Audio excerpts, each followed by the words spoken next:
সম্মানিত ভাইয়েরা, আমরা আমাদের জায়গায় বেশ কয়েকদিন আগে স্পষ্ট করে বলেছিলাম যে বাংলাদেশে জাতিসংঘ তাদের মানবাধিকার কমিশন গঠন করার পিছনে সুদূর প্রসারী পরিকল্পনা থাকে।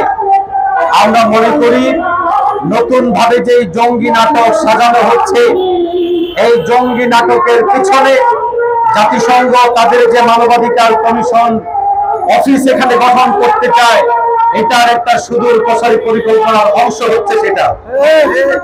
সংগ্রামী সাথী ও বন্ধুগণ, আমরা জানি কিছুদিন আগেই আমাদের স্বরাষ্ট্র উপদেষ্টা স্পষ্ট ভাষায় বলেছেন এই দেশে কোন জঙ্গি, এখন আর কোন জঙ্গি নাই।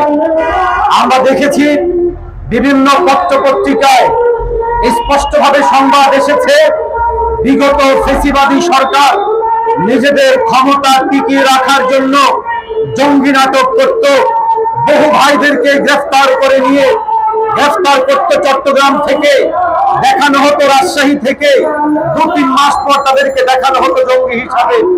বাস্তবে জঙ্গিবাদ এর সাথে কোনো সম্পর্ক থাকতো না।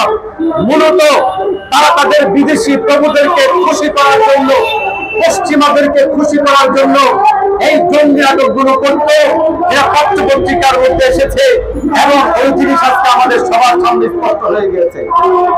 আমরা আমাদের জায়গা থেকে পরিষ্কার ভাবে জানতে চাই 24-এর গণ অভ্যুত্থান এবং আন্দোলন পরবর্তী সময়ে আবার এই জঙ্গি নাটক কারা শুরু করেছে, আবার এই জঙ্গি নাটকের পিছনে কারণ কি হতে পারে। আমরা যখন পুলিশ কর্মকর্তা জনাব আব্দুল মান্নান সাহেবকে জিজ্ঞাসা করলাম যে আপনি মামলা দিলেন, এই মামলা দেওয়ার পিছনে কারণ কি, তখন তিনি জানালেন যে এটা উপরস্থ কর্মকর্তারা জানেন। আরেক ভাই ফুরালা ভাই যখন কথা বললেন তখন তিনি বললেন যে প্রশাসনের পক্ষ থেকে তেমনটা ইঙ্গিত দেওয়া হয়েছে। আমি নিজে ফোন দিয়েছি, আমি জানতে চেয়েছি আপনি রেজাউল করিম আবরারের নাম দিয়েছেন, আসিফ আবরারের নাম দিয়েছেন, আপনি তাদের নাম দিলেন কেন? তিনি বললেন যে আপনারা যে আবরারকে মনে করছেন, যে আসিফকে মনে করছেন, তারাই যে এরা, সেটা আপনারা বুঝতেন কিভাবে? ওকে ফাইন, পরিষ্কার কথা। যদি যে রেজাউল করিম আবরার বলতে এদেশের তারুণ্যের অহংকার মুফতি রেজাউল করিম আবরার না হয়, আসিফ আদনান বলতে আসিফ আদনান না হয়, তাহলে কার নামে আপনারা মামলা দিয়েছেন সেটা পরিষ্কার করতে হবে। 24-এর গণ অভ্যুত্থান পরবর্তী বাংলাদেশে আমরা কোন নাটক দেখতে চাই না। আমরা কোন নিরপরাধ ভাইদেরকে অপরাধী হিসেবে কাঠগড়ায় দাঁড় করানো হবে, এটা আমরা কোনদিন সহ্য করব না।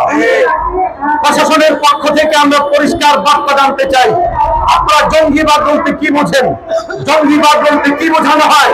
আমরা বিগত সময় দেখেছি ফ্যাসিবাদী শক্তি নিজেদেরকে মজবুত করে রাখার জন্য, নিজেদের শক্তিকে সমৃদ্ধ করার জন্য জিহাদ ফি সাবিলিল্লাহকে জঙ্গি হিসেবে আখ্যা দিত।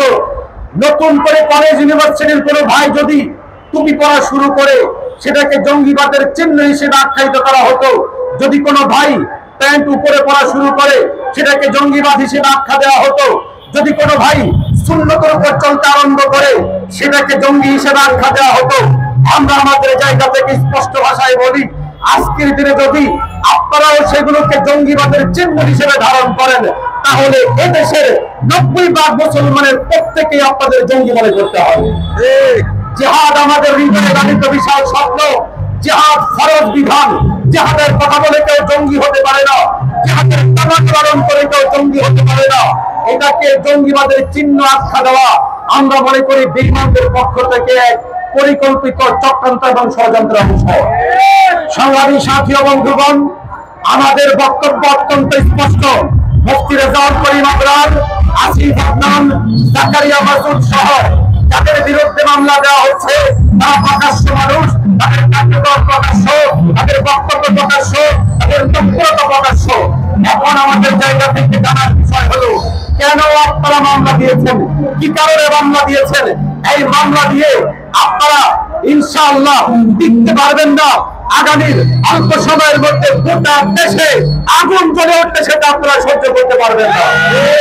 আমরা আমাদের জায়গা থেকে স্পষ্ট ভাষায় জানিয়ে দিচ্ছি, জঙ্গিবাদী তকমা দিয়ে নতুন ভাবে যে ইসলামের স্ফুলিঙ্গ তৈরি হচ্ছে, বিপ্লব তৈরি হচ্ছে, জাগরণ তৈরি হচ্ছে, এই জাগরণকে আপনারা কোনোদিন বন্ধ করতে পারবেন না।